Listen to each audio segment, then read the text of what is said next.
Ok. Ok. Bon, contrairement à la personne qui m'a précédé, je connais pas le texte, j'improvise pas et je connais pas le texte par cœur, donc je vais essayer de pas trop lire comme un bon français au Canada, je vais essayer de pas faire s'endormir tout le monde, mais voilà. Ce que je vous propose de présenter aujourd'hui, c'est des réflexions qui sont issues d'un article qui a été publié dans Sociologie du travail en 2013. Que vous trouverez facilement sur Internet, qui porte sur en fait la question de la gestion du risque chimique en agriculture intensive.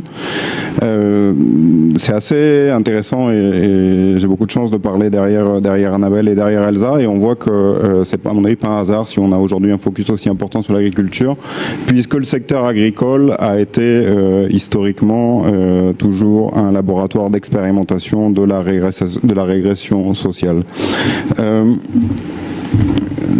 Je vais essayer de questionner une gestion patronale et institutionnelle du risque chimique en agriculture qui repose sur deux mécanismes principaux.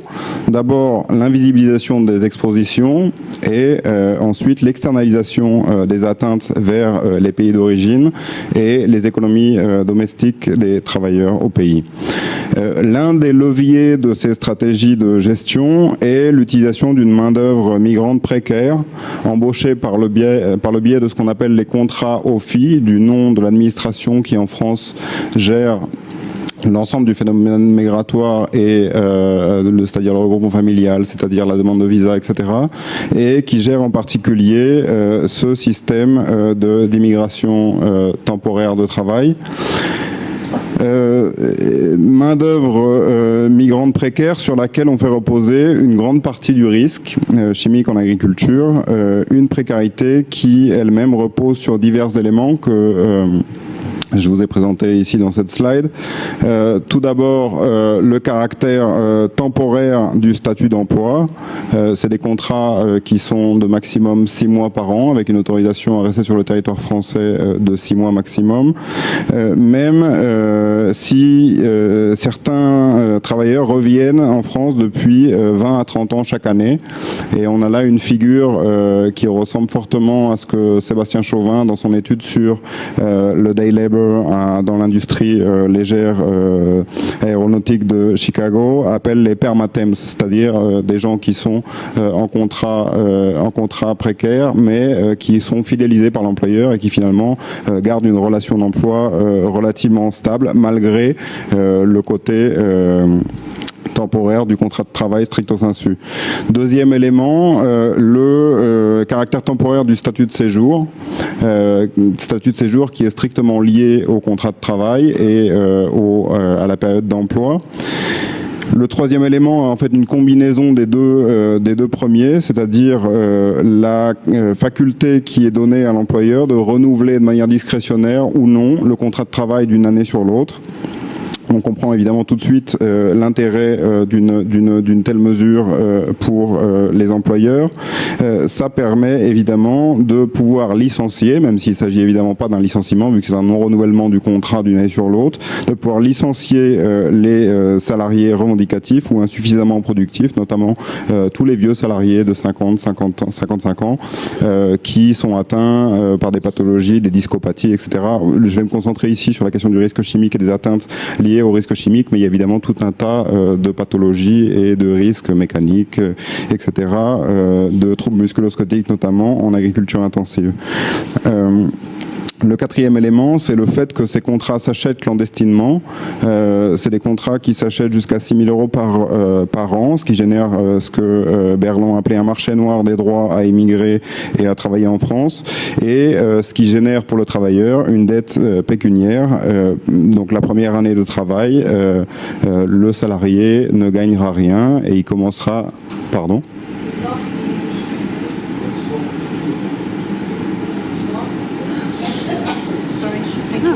Ah, ok.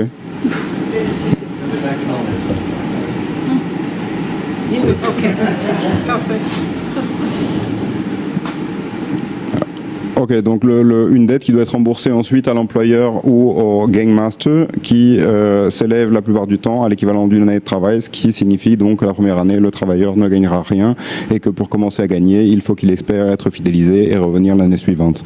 Le cinquième élément, le fait que la gestion de la main-d'œuvre répond davantage à une logique paternaliste qu'à une logique strictement statutaire et contractuelle. Ce mode de régulation paternaliste de la relation de travail tient en grande partie à la nature dépendante du travail, à la situation que Tanya Baysock et Jody Fudge et Faraway ont appelé notamment l'unfree labor, qui tient moins une relation donc non libre, de travail dépendant on pourrait dire, qui tient moins à l'absence de consentement des migrants à participer à ces programmes de migration temporaire, faute de mieux certes, mais on a quand même un consentement sur lequel on ne peut pas faire l'impasse si on veut commencer à réfléchir à ces systèmes contraignants. Donc en fait c'est des systèmes dans lesquels les travailleurs sont free to be unfree, pour reprendre les termes de Tanya Baysock.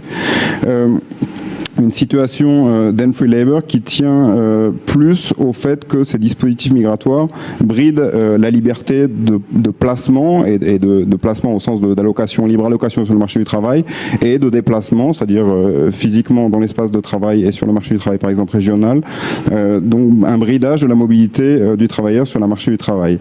Le migrant est donc attaché à un patron au sens propre comme au sens figuré, c'est-à-dire par le contrat de travail. Jusqu'au début, pour vous donner un peu une idée de ce que ça représente, jusqu'au début des années 2000 en France, l'administration française exigeait par exemple aux saisonniers qui voulaient travailler dans une autre ferme qu'ils fournissent ce qu'on appelait un certificat de liberté délivré par son ancien employeur.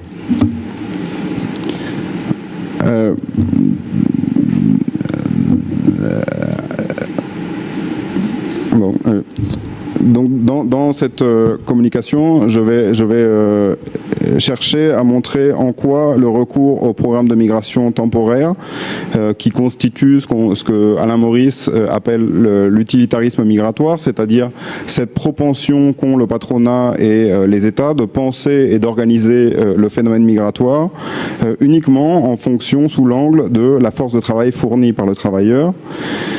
Donc l'objectif ici est de réfléchir à comment le recours à ces programmes de migration temporaire permet à l'agriculture intensive globalisée de gérer le risque pesticide qui est au cœur de ce système de production intensif et industriel. Je vous mets ici je vais vous citer plutôt un extrait d'entretien qui... C'est un truc bizarre, c'est ça, il y a un truc bizarre.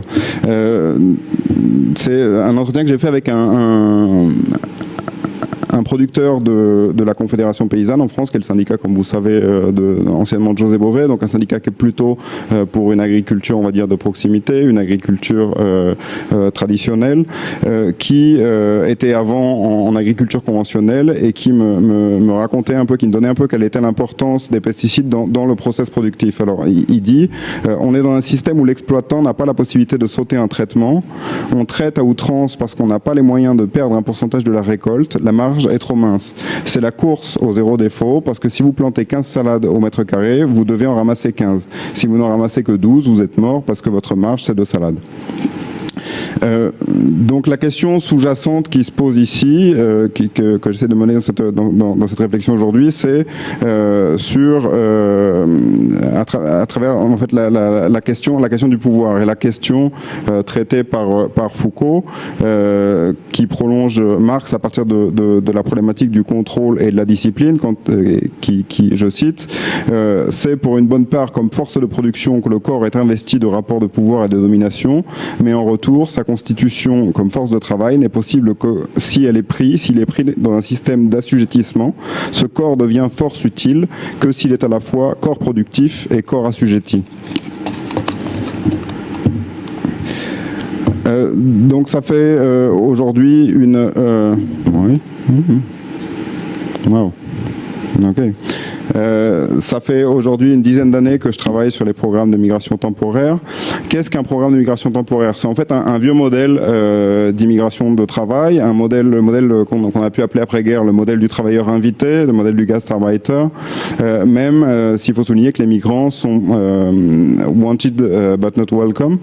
En fait, c'est des programmes qui ont été réduits, dont on a réduit la voilure ou qui ont été abandonnés à partir du second choc pétrolier, donc à partir des années 70, et qui aujourd'hui connaissent un renouveau dans le renouveau de l'utilitarisme migratoire à l'échelle globale, dont l'exemple le plus connu au Canada est le programme de travailleurs étrangers temporaires, dont Dalia nous parlera demain, j'imagine.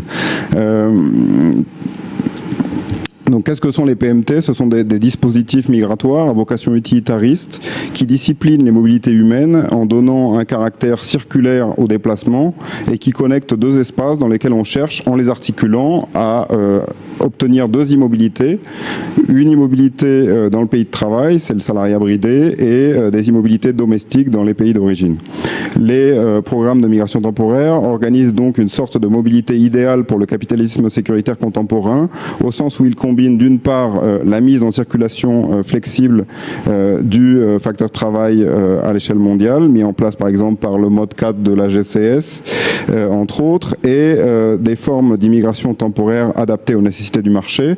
Et deuxième élément, le contrôle de la mobilité humaine dans un contexte de montée des réflexes identitaires et sécuritaires post-11 septembre.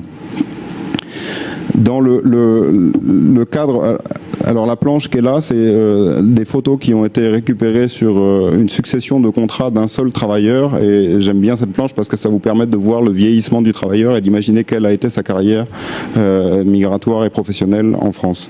Donc dans le cadre de ma thèse de doctorat dirigée par Anité Bomoni, j'ai travaillé sur les travailleurs marocains dans le sud de la France, et depuis 2011, grâce notamment à un postdoc réalisé à l'Université d'Ottawa sous la direction de Catherine Kippel et à la participation au Partnership on the Move dirigé par Barb, ici présente, j'ai entamé un travail comparatif entre l'Europe et l'Amérique du Nord sur ces questions. J'ai ouvert des terrains au sud du Mexique avec les travailleurs guatémaltèques dans le sud du Chiapas, et au Canada avec des études pour le moment bibliographiques, sur le PTAT et le PTET des travailleurs mexicains et guatémaltèques qui viennent au Canada.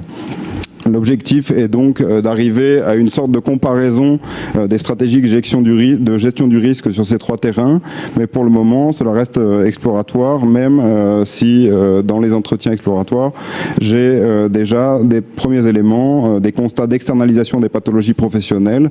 Dans le cadre du PTAT, c'est des choses qui ont été montrées, ça par exemple par les travaux de Janet McLaughlin ou de Kerry Prebish, mais dans le cadre des travaux exploratoires aussi des cas par exemple de travailleurs qui, dans l'activité de taille des arbres qui servent à faire de l'ombre aux caféiers, l'activité de dessombra, comme on dit au Mexique, il y a des travailleurs qui sont coupés ou qui sont coupés avec les machettes ou qui sont tombés des arbres et qui sont emmenés dans ce cas-là par l'employeur. Il n'y a pas de prise en charge, l'employeur les emmène à la frontière entre le Mexique et le Guatemala et il les envoie se faire soigner ailleurs. Donc le matériel empirique de cette présentation, c'est principalement, vous l'aurez compris, le matériel rassemblé dans la thèse. Donc il a été recueilli entre 2004 et 2009 entre la France et le Maroc. C'est un mélange d'observations in situ, dont une observation participante au sein d'une organisation, d'une organisation qui fait de la défense des droits des travailleurs, un travail d'archives et 160 entretiens non directifs réalisés avec des salariés, des syndicats, des associations, des inspecteurs du travail, des médecins, des agents de la sécurité sociale, du ministère de l'Agriculture, l'ANSES, etc. Donc la méthode qui a été retenue a été celle de la reconstitution des parcours migratoires et de santé, donc l'approche longitudinale. Et cette question de l'exposition aux pesticides va être prolongée dans le cadre d'un projet de recherche à venir entre les liens entre pesticides et cancer professionnel à mener avec Anité Bomoni auprès de l'hôpital d'Avignon. rapidement, pour parler un peu de ce que sont les contrats, de l'apport un peu et de la problématique qui est dégagée dans le cadre de cet article que je présente aujourd'hui brièvement. Les contrats OFII, donc ces contrats saisonniers pour travailleurs migrants en France, sont en fait, ont deux objectifs principaux. Un, la réduction des risques, la réduction des coûts et la réduction des risques, on pourrait dire. Sur le premier élément, je m'inscris là dans une tradition de recherche qui a été bien posée en France, à la fois par des gens comme Berland, comme Maurice, qui montre en fait que, notamment par la désaisonnalisation des emplois, qui suit bien évidemment la désaisonnalisation des productions agricoles via l'artificialisation des milieux de production, les serres, etc., etc., on a une remise en cause et un remplacement de l'emploi stable, des CDI. Et par le biais de le recrutement de ces salariés, on a la possibilité d'exercer ce qu'on appelle en France sur le terrain le SMIC marocain, c'est-à-dire des salariés qui sont payés 5 € de l'heure, et ce qui permet évidemment une non-majoration des heures supplémentaires et un non-paiement de un certain nombre d'heures supplémentaires. La deuxième tradition de recherche dans laquelle s'inscrit un peu plus ce travail, c'est la tradition de recherche qui vise à pointer la mise en invisibilité des atteintes professionnelles, notamment les travaux d'Anita Baumny sur la gestion par la dose dans les servitudes nucléaires et l'effacement des traces. Et donc la question que je propose de traiter aujourd'hui, c'est de voir comment l'immigration saisonnière OFII, parce qu'elle encadre et discipline les mobilités des ouvriers de manière à séparer strictement les espaces-temps de la production et de la reproduction de la force de travail migrante, organise l'invisibilisation de leur exposition professionnelle aux pesticides et l'externalisation des pathologies qu'elle occasionne. Les pesticides sont en fait la clé de voûte de ces systèmes intensifs. On est typiquement dans une dynamique où la chimie a remplacé totalement le savoir agronomique des paysans qui ont été totalement dépossédés de leur savoir-faire et qui ont été condamnés à devenir de simples producteurs au service de l'industrie phytopharmaceutique. L'idée, c'est de s'interroger ici sur l'envers de ce qu'il est convenu d'appeler l'usage contrôlé des pesticides. Alors, la notion d'usage contrôlé est une notion qui sort dans la littérature dans les années 70 sur la question des drogues, en réaction. Ça, c'est intéressant parce qu'on finalement on lui fait faire dire le contraire de ce à quoi elle avait vocation au début, c'est-à-dire qui était en réaction contre les postures prohibitionnistes. La notion est récupérée par l'industrie de l'amiante et notamment le comité permanent amiante en France, et il y a un transfert vers l'union des industriels, des producteurs de pesticides, avec des liens très directs du cabinet de communication et du cabinet de conseil du CPA, qui assessore aussi l'UIPP, et on a donc la diffusion de cette notion dans le champ des pesticides. Qu'est-ce que signifie en fait l'usage contrôlé des pesticides? C'est l'idée que la toxicité des substances peut être contrôlée via des solutions techniques, les équipements de protection individuelle dont parlait Laurent notamment ce matin, une protection en fait par écran, nous dit Mohamed Brahim et Garrigou, à la fois des écrans qui sont à la fois des écrans physiques, c'est-à-dire des écrans type masque de protection, etc., et des écrans normatifs, au sens où on crée des dispositifs juridiques qui vont avoir vocation à laisser circuler dans l'environnement de travail, à autoriser finalement, c'est bien là l'intérêt et le paradoxe, à laisser circuler dans l'environnement de travail des substances notablement cancérogènes, mutagènes et toxiques pour la reproduction. Et parce qu'on pose ce cadre, parce qu'il existe un cadre sûr d'utilisation, on ne pose donc plus la question de l'interdiction et de la substitution des produits, d'où la nécessité pour le sociologue d'étudier finement le travail réel et de voir comment se construisent les exploitations, les expositions clandestines dans l'activité de travail concrète en agriculture intensive, en prenant en compte les rapports de pouvoir dans lesquels sont pris les salariés migrants. Juste une donnée qui est fournie par l'enquête Sumer, j'avais les chiffres de 2003, Laurent a cité ce matin ceux de 2010. En 2003, on avait 12% des salariés de l'agriculture qui étaient exposés aux pesticides et ce, plus de 10 heures par semaine pour 20% des 12% d'entre eux. Parmi les salariés exposés à au moins un produit, la moitié n'a aucun équipement de protection individuelle à sa disposition et dans 20% des cas, aucune protection collective n'a été déclarée. Je voulais faire un zoom sur un produit qui est un produit très important dans les cultures maraîchères, qui s'appelle le bromure de méthyle, qui est un biocide universel neurotoxique, qui est, comme beaucoup d'autres, issu de la recherche militaire, qui est appliqué avec un marqueur olfactif qu'on appelle la chloropicrine, qui a été utilisé comme gaz de combat dans la guerre du Rif dans les années 20. La guerre du Rif, pour vous situer, c'est la contre-insurrection française contre le soulèvement d'Abdelkrim el-Khattabi au Maroc, donc un produit que les Marocains connaissent bien, un peu cyniquement. Et donc c'est un produit qui permet la stérilisation des sols avant semailles. C'est une utilisation qui est liée à un usage intensif des sols en monoculture. C'est un cas un peu particulier parce que c'est un produit dont la gestion a été externalisée en 86. Qui a été confié à des entreprises spécifiques, mais ça a permis de construire en fait un usage des expositions clandestines pour les travailleurs migrants qui ne sont pas légalement en charge de ces expositions, de l'application de ces produits. Là, je cite un extrait d'entretien avec Monsieur El Idrissi. C'est eux qui mettent le gaz, mais c'est nous qui posons le plastique sur le sol et qui l'enlevons une semaine après, sans protection. Et quand tu débâches, il y a de l'eau qui coule sur le dessus et le dessous du plastique, une eau qui dégage une mauvaise odeur. Donc on voit les limites de la sécurité accaparée par les préventeurs, l'approche bureaucratique du risque. On a un risque réel et des contraintes d'organisation ou de rendement qui sont imposées aux saisonniers, aux filles, et on voit que les salariés exposés ne sont pas simplement les applicateurs. Donc il y a à mon sens la nécessité de revenir à la démarche qui était préconisée par Odon dans les années 70 en Italie, qui a été aussi citée par Laurent décidément, qui en arrivait à la consigne dont tu parlais ce matin, qui est que la santé ne se vend pas. Non seulement la santé ne se vend pas, mais la santé ne se délègue pas non plus. La santé est à gérer par le collectif de travail avec le syndicat en appui, mais les délégués syndicaux ne peuvent pas être en charge de la gestion bureaucratique du risque, sinon on tombe dans une aporie. Les limites un peu de cette approche-là, c'est juste pour citer deux éléments, ce qu'on appelle en agriculture la coactivité, c'est-à-dire le fait que par exemple en arboriculture, on a une réalisation des traitements par atomisation, une espèce de gros ventilateurs qui servent à envoyer les produits dans les vergers, qui se fait en même temps que les travailleurs sont occupés, par exemple à effeuiller ou à éclaircir.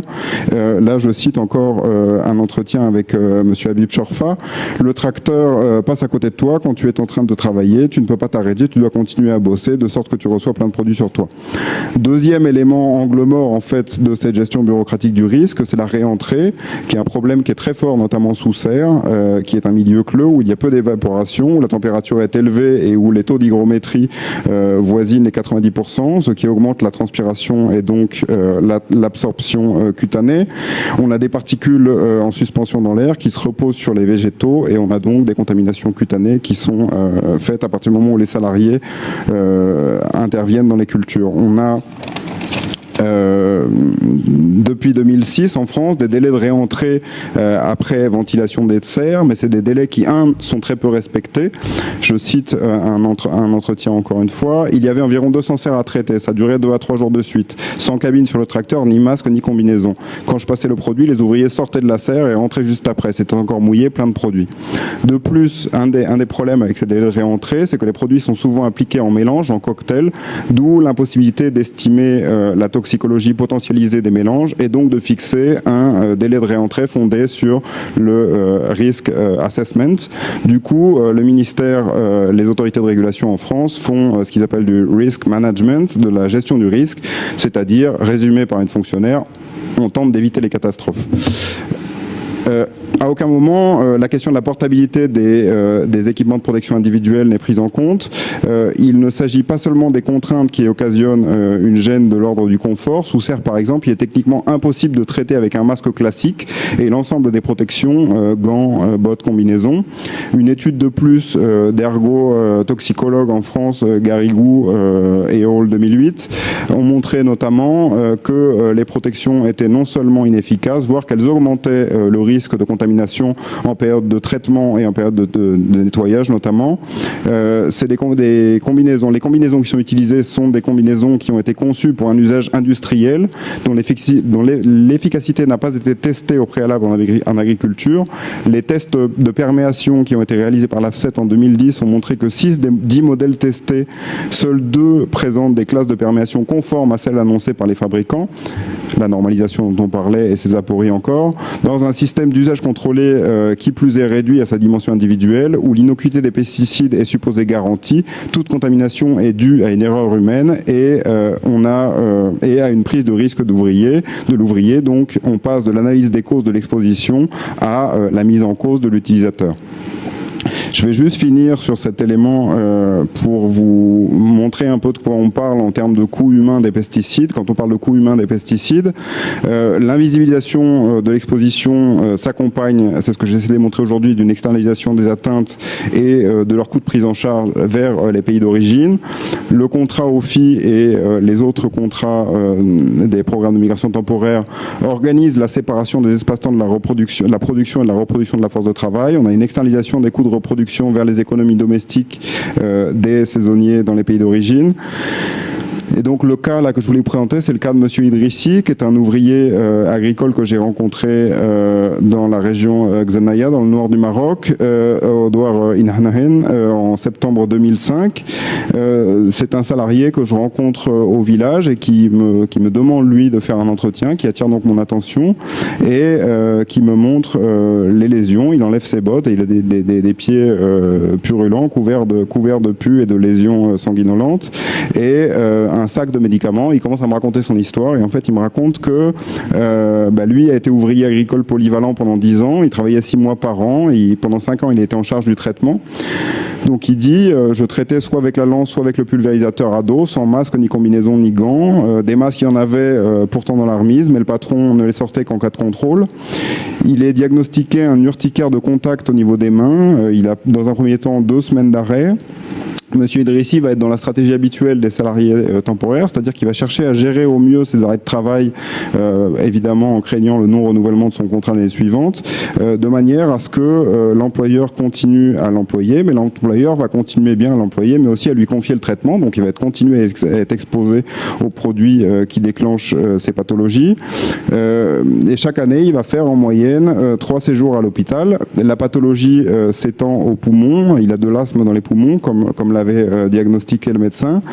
En juillet 2000, il est donc obligé au fur et à mesure d'étendre ses arrêts maladie et donc la logique d'accommodement qu'il avait créée avec l'employeur finit par se détériorer. Et donc arrive ce qui devait arriver. En juillet 2000, le contrat n'est pas prolongé. Lui est en arrêt de maladie depuis avril, mais sans titre de séjour. Le 1er octobre, il va à l'hôpital pour se faire soigner et il est arrêté sur dénonciation d'un personnel soignant et envoyé au centre de rétention, expulsé le 15 octobre.